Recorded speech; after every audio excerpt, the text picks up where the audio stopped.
Hey guys, Josh back here with another mask rehaul. This mask right here, I wanted to do a simplified version of the H40, uh, something that anyone can go ahead to your local Walmart at any point in time of the season and get what you need, the supplies. I wanted this mask to be a little cleaner than my other one, which is down in here. That one is a little more darker, grungier, a lot more weathering done to it. I wanted something more lighter, like the box. As you can see here, like up in here with where the, I guess the molding would be, on the box it's white, so I kept all of them white as well. And this is really what I was going for here. And on the Tots mask, the original one, has a bunch of this, if I can get down here, all this grunge at the bottom of it, and it's just all over the mask. If you have a mask or a Tots mask, you know exactly what I'm talking about. It's usually a lot down here and all around the scarrings, making the line, it's very hard to tell.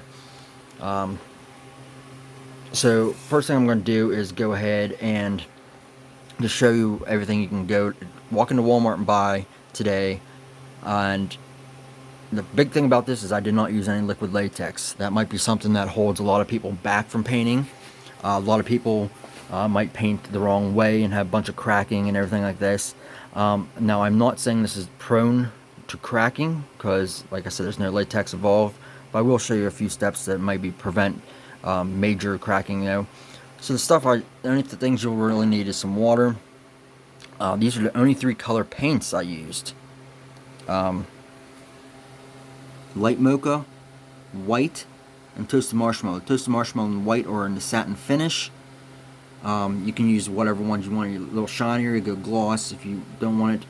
And I use the satin finish, but it's not very noticeable at all.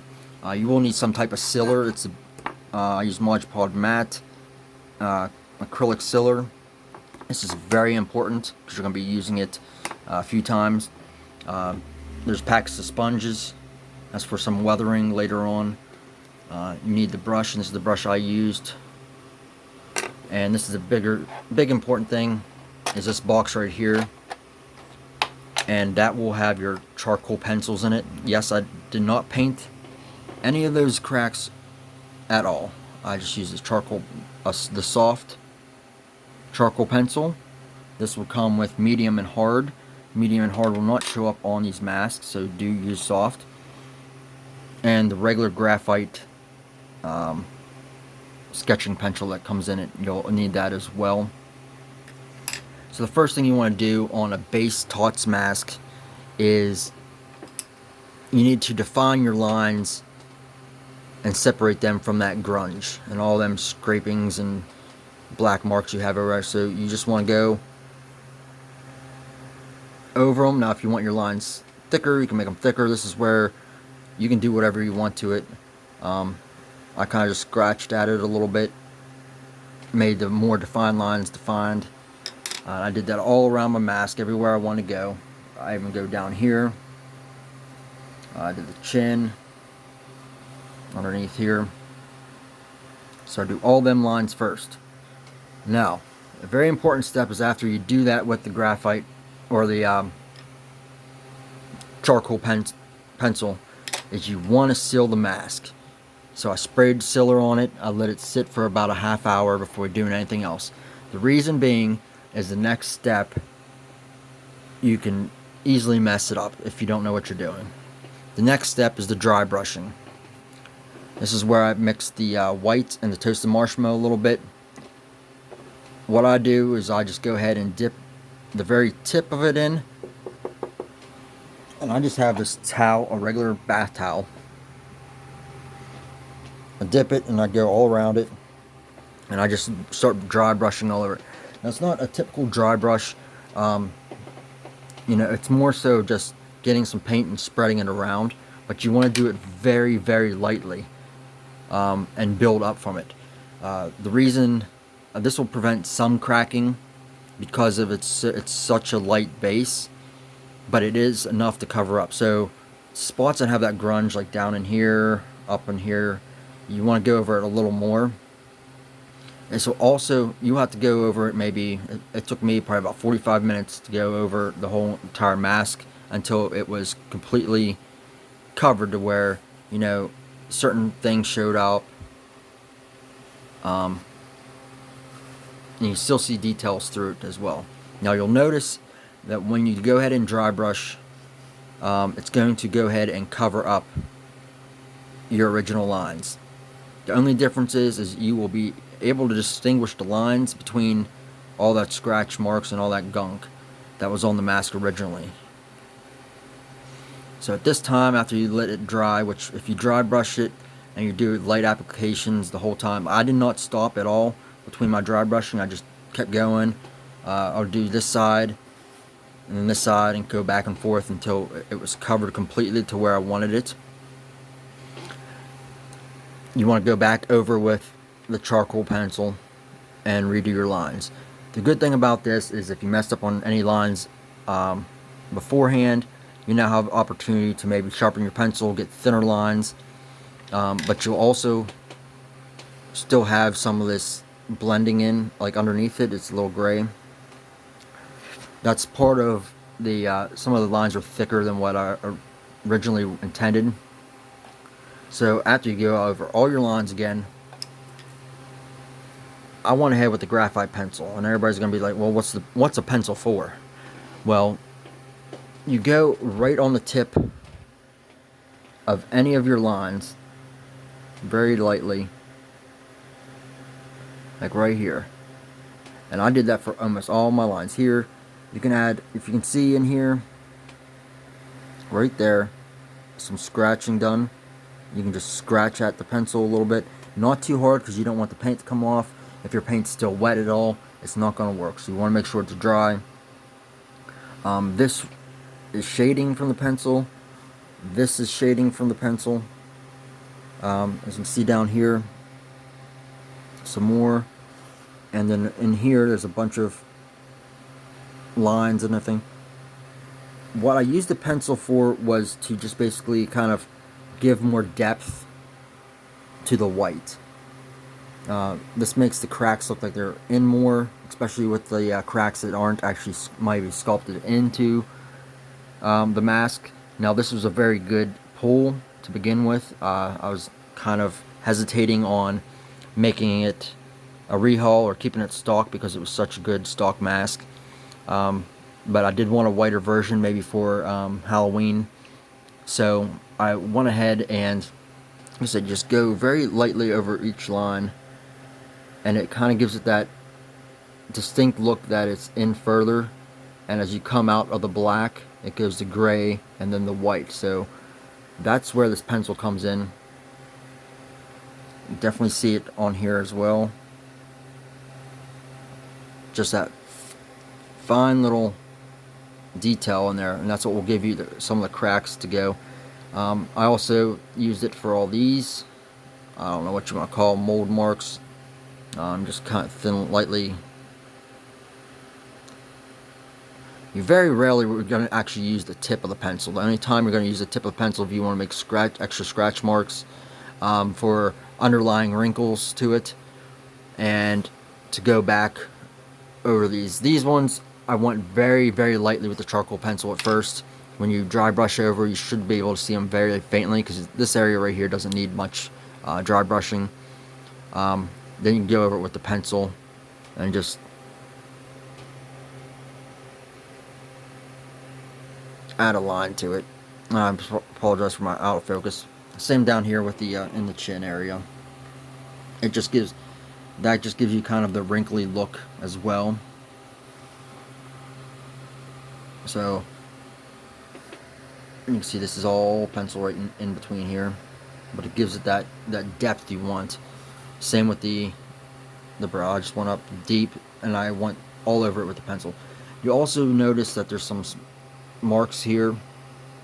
Those are them grunge dirt marks that still show through, and just for it I just went over them real lightly with the pencil as well. You can see that in here. It kind of gives the mask more features. And then the last step I do is I took a little bit of this light mocha, a little bit of what, I actually mixed all three of these in some water. I also added, oh, I did have one more color. Just a tad bit of Golden Sunset, sorry. And that's when you dip the sponge in. I wring out the sponge just to get it just wet enough. And, you know, you can dab it wherever you want your weathering. You can see it up here a little bit. It takes practice. But all down here underneath is all weathering. Get a little heavier down at the bottom. But the good thing about the sponge is you really only load it up once. You want to make sure it's liquid only. You don't want to have the actual paint on it, or it will leave marks unless that's what you want. I do at the very end get a little bit of that paint that's just mixed in, like right there. You have a little bit of paint that's just not liquid, and that's how you deepen this real quick. Is you put it on there and you very lightly dab it off. It's just not plain liquid. It does have some paint in it, and it leaves them little, like the best part over here is it leaves these marks right here. As you see, I wanted to keep it rather clean, but still have it molding away. I did touch every one of these with it a little bit. You can see I did around the eyes, under the nose, completely around the mouth, the chin, and almost the whole neck area. So after you do that, I did do a little bit, I don't know if it'll pick up right in here. Now it might be a little darker than what you want. So after you're done with that, you can, if you mess up anywhere, the beauty about it is you go back to your dry brushing and you can dry brush right over it. I had mixed with the colors and mixed up a little bit.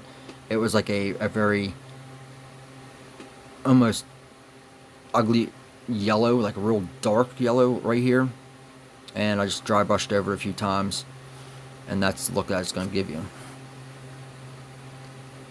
Really, you just need to learn where the lines are, and where you want your weathering to be at. So really this mask is complete. The only thing I have to do now is I'm going to go ahead and give it the final seal. You want to seal it after you're all done with everything. That way it'll help prevent it from cracking. I do want to go ahead and I'm going to put some latex on these lips, close the lips up, and I'll show you, for those who don't know, this is the stock hair. I'm leaving the stock hair on it. I do have to go ahead and brush it out, but to get rid of this line of hair, you simply go ahead, take some glue or liquid latex if you have it, and just put it right under this hairline. So I'm talking about right here or so. And it's simple as taking this hair and folding it over that line the whole way around. And that will hide that line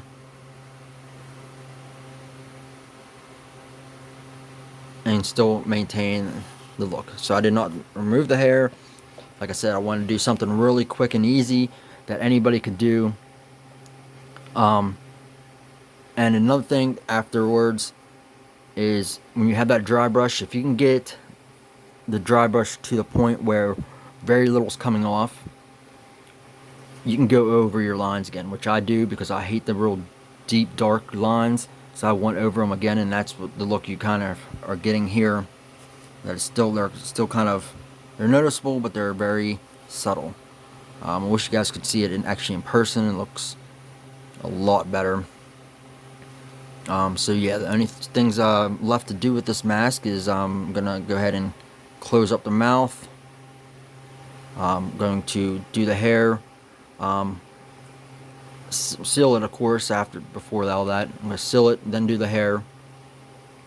I'm going to spray it down with water, basically get this hair soaked. And then I take a bunch of hair gel in my hand and just mat it up. I'm going to add maybe a little red right here to the eye. And I still got to add some red to the hole. The hole is not cut out. I just went ahead and this is all charcoal.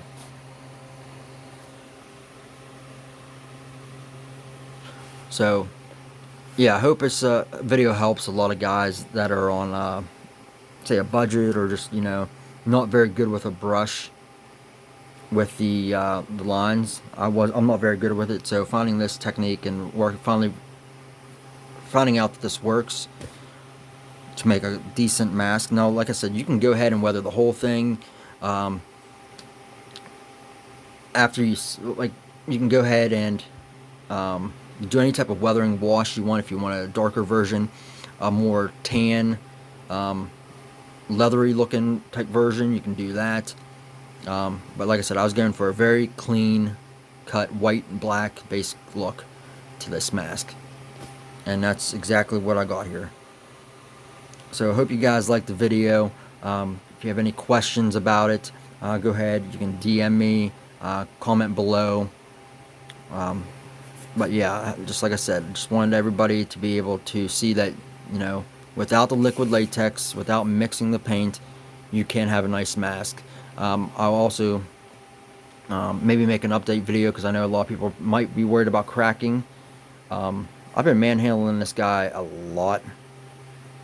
Just a lot of pushing and stuff that normally would make a mask crack. And if you dry brush right, it should not do it at all. So there it is, and I hope you guys like it, and I hope you guys enjoy your Halloween.